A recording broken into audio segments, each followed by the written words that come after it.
Welcome to the EdTech Learning channel. In this video, I'm going to describe the difference between the Google Drive folder on your computer and the Google Drive folder on the internet. So let's get started by looking at the Google Drive folder on your computer. If you open up the Finder on your MacBook and you look over here in the sidebar, you'll find your Google Drive folder, and this is the folder that stores all of your files, your PowerPoint, Word, Excel, notebook files, anything that you use on a day-to-day basis for your job. It replaces what we used to use as the Documents folder. However, when this Documents folder synchronizing to the server last year was beginning to fail, we switched all of our Mac users over to this Google Drive application. So now your files are stored in this folder, and like I said, you're going in and out of them every day. Should be no different than using your Documents folder.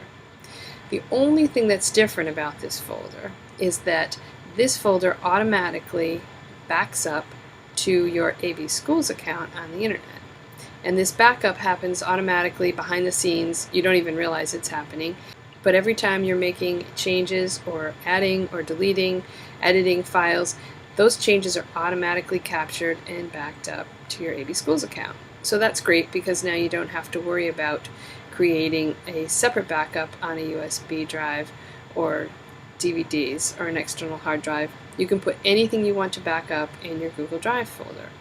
And going forward, Google has announced that we're going to have unlimited storage space in our education accounts, which means you'll be able to put your movies and your pictures and your music files in here as well. So that's terrific. Anything you need backed up, you can put in your Google Drive folder and you don't have to worry about it. Now let's look at Drive on the internet. So if I open up Chrome and I'm in my AV Schools account, I come over to the apps picker and open up Drive. On the internet, and I know I'm here because I'm in Chrome and I'm in my AV Schools account, I've opened up Drive, so this is my Drive folder on the internet. If you notice, however, I'm going to keep that slid over to the side. I'm going to open up the computer version of my Google Drive, and you'll see that the two folders are exactly the same. And that's because, as I was explaining earlier, this computer-based Drive folder is automatically backing up to the folder on the internet. So I never have to worry about having a backup copy of my files because I can always get to them on any device on the internet.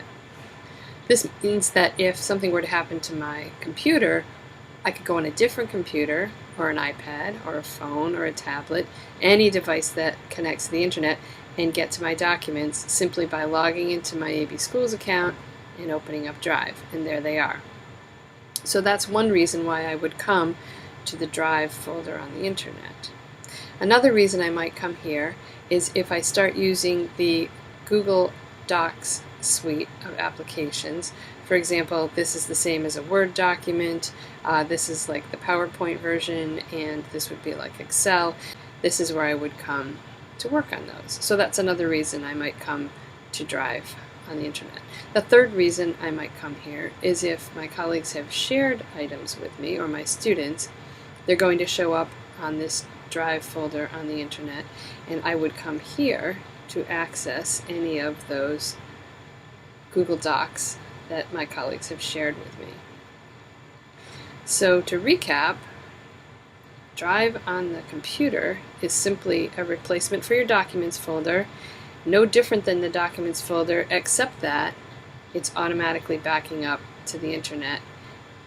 Anything that you create on the internet version of Google Drive with the Google Drive suite is automatically stored and organized within your Drive folder on the internet. And again, you can access this from any device that connects to the internet. And you might also come here to access items that people have shared with you. So if you have any questions, be sure to let us know, and we're happy to give you a hand in the ITS department or the EdTech department.